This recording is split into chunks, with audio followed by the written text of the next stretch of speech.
Order, honorable members. Honorable Mantashe. Thank you very much,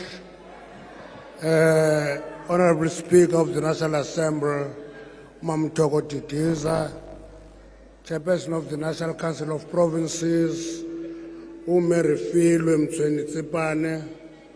the President of the Republic of South Africa, His Excellency Cyril Matamela Ramaphosa, the Deputy President of the Republic, His Excellency Paul Spokoshe Mashatile, honorable members of this House.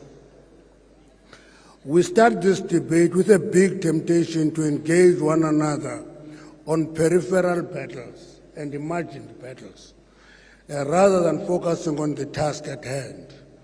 And we have chosen not to succumb to that temptation, Honorable President, and not to play to the gallery, but opted to engage on real important issues.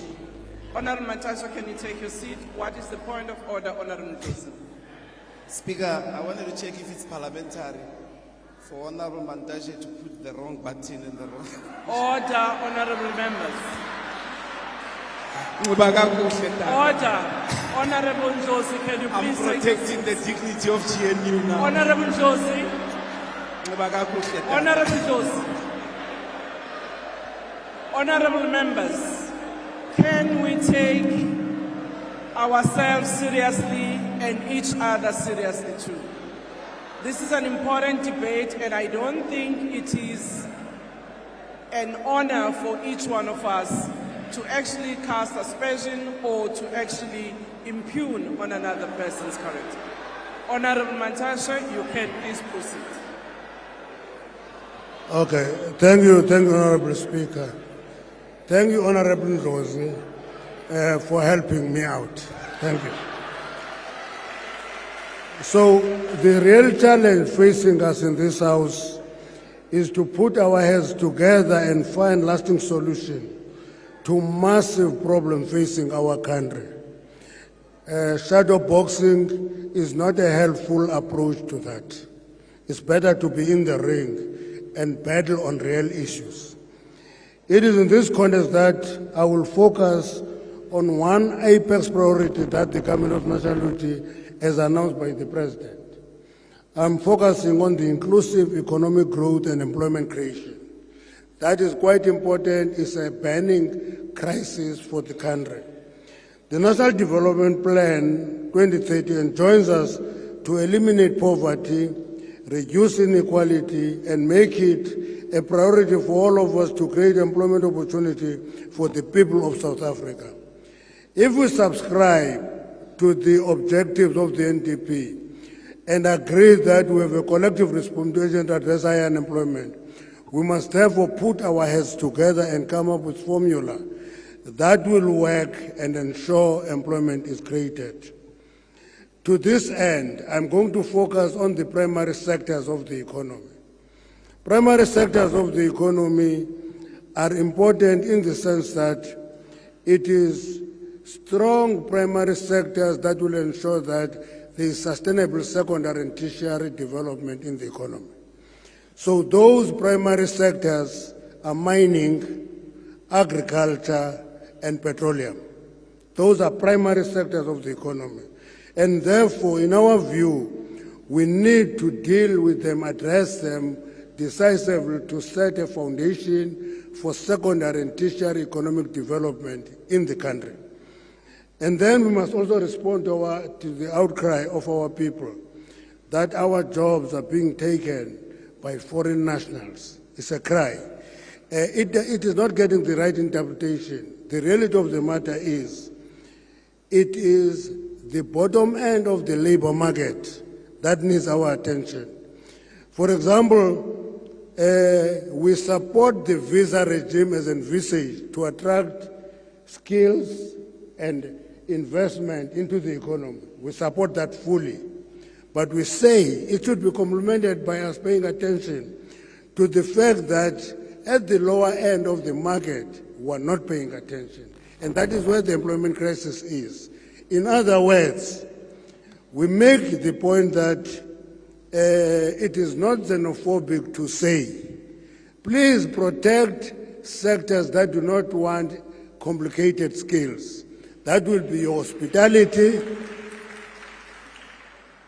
It will be your hospitality, it will be your farm work, it will be your construction.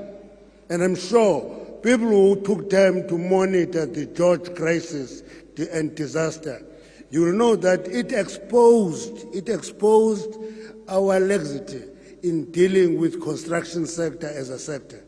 And the attractiveness of employers is that those sectors, it's easy to invite anybody at substandard wage rates. And it is this government that has a responsibility to deal with that issue and monitor it. Now, every time I go to a restaurant, I won't mention the names because I normally say it's upmarket when it is not in the upmarket. That is the legacy of being a rural boy.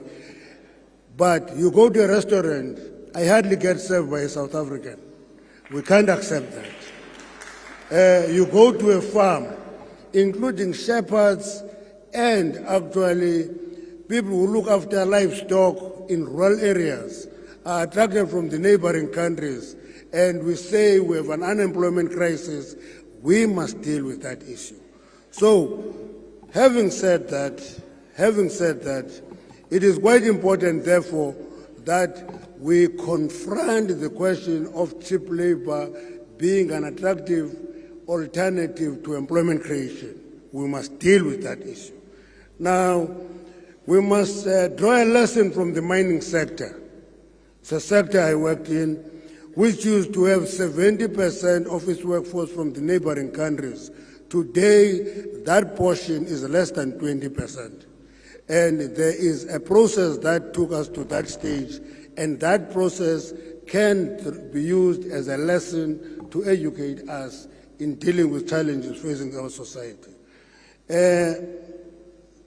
For us, in the mining sector, as we set sights on addressing obstacles granting mining permits and licenses, we must translate this emergence of new mines irrespective of size. If we accelerate dealing with the backlogs, new mines must be built and people must be employed. We firmly believe that the 400 million seed capital provided by the department working with IDC is a good start, because mining starts with exploration where you discover quantity and quality of a mineral. Then you can mine and then you can process, it goes on. And linked to this is the question of supporting the artisanal mines. We're going to go to the many financial institutions and companies to support that initiative where we train artisanal miners. Many people ask me, what is an artisanal miner? I say it's a miner who uses chisel and hammer to mine. That section of the workforce is going to deal with a problem which attracts illegal mining, sterilizing marginal deposits of the mine, and therefore those must be used to expand the labor base of the mining industry. Honorable Speaker, our country is endowed with petroleum deposits that are not yet exploited. We appeal to all South Africans to appreciate that our quest for exploration of oil and gas deposits is not a nice to have. It is important to turn around the composition of our economy, and therefore that will translate into the growth of the economy. And it will require another additional intervention. Let's deal with foreign-funded NGOs that block exploration of gas and oil, because that is blocking economic development, and we must confront it and deal with it and allow that. That doesn't mean we are not serious about responsible mining and exploration. Do that, but don't block development, because employment is a function of economic growth and development. So we're making that submission. The justice system must also look into that reality of a view to find solution to these cases up in court, because they go to court.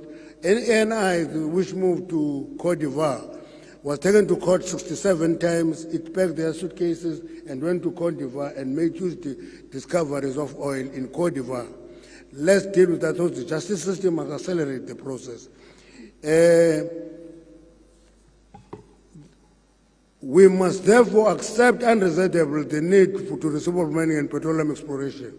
That is conscious preserving the environment while accelerating development. Beneficiation is an issue that has been in our vocabulary for many years, and it is time for it to be implemented practically. Beneficiation, sometimes a nice word, but its meaning is value addition. We must not export raw commodities as they are. We must add value here and not export jobs. But there are interventions that must be done. There are interventions that must be done there. The first one is that for beneficiation to happen, we must have reliable, efficient, and affordable electricity supply. Because if you don't have that, beneficiation will collapse. Number two, we should actually have an incentive scheme for beneficiation. Beneficiation is an economic activity in the value chain of mining, and it should be treated as a business. Therefore, incentives are important for that section. That may include granting tax holidays to attract beginning of that sector. It can also mean taxing exports to discourage export of raw commodities. And therefore, we must engage the business to introduce a particular electricity dispensation. For example, there's nothing wrong in developing a commodity price-linked electricity tariffs. We did have it in this country. We can look into those alternatives.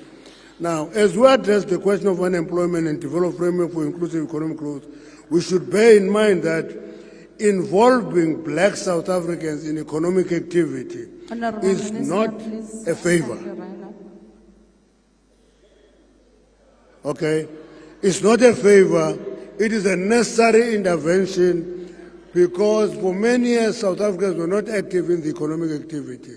Therefore, the question of black economic empowerment and affirmative action is a necessary intervention in the economy. Now,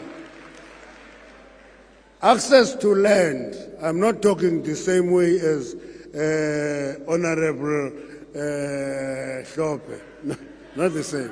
But the point I'm making is access to land is a capital asset for economic activity. Therefore, it is going to be important for us. Thank you very much. Thank you.